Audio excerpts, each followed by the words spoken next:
A traveling exhibition begins a national memorial to the edge of Ohio University's campus in Athens. Taylor Burnett is there on the scene.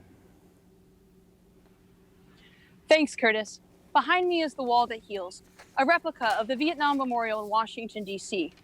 Athens residents and others from across the region have gathered to mourn loved ones or even to pay their respects to strangers. Maya Lin's famous monument returns to her hometown once again, bringing a chance for closure, healing, and remembering the 58,000 men and women who were killed during the Vietnam War. The wall was escorted into town with a motorcade of over 150 motorcycle riders, first responders, and others as it made its way from Nelsonville to the Plains, then up Court Street.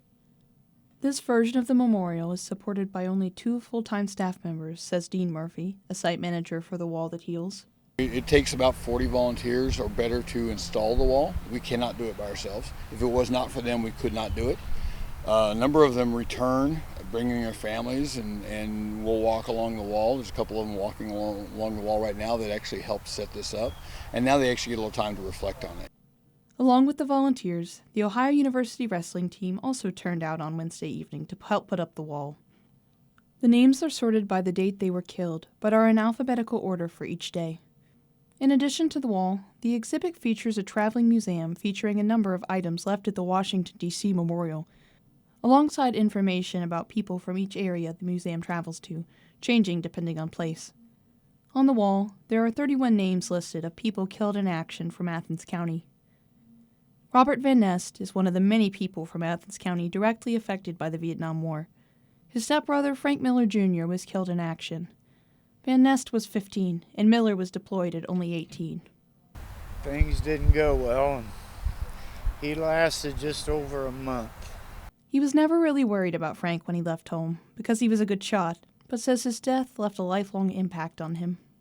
Van Nest made it a goal to continue honoring the memory of people from Athens County who lost their lives to the war.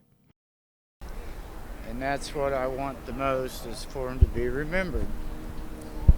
So I put their names and faces up everywhere I can so that they are remembered. As he took in the memorial, Van Nest clutched a white binder filled with handwritten notes and photos about the deceased from Athens County. On his Facebook page, he posts about each of the people on their birthdays and the day they were killed in action. He's helped assemble the wall and placed the panel with his stepbrother's name on it.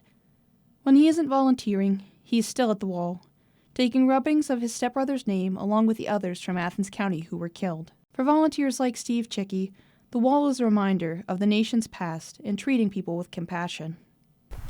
It reminds me of what took place. It was it's a time nobody liked. 6 months before he was killed. And it's to remind people they were, not to hate the warrior. You can hate the war, but don't hate the warrior.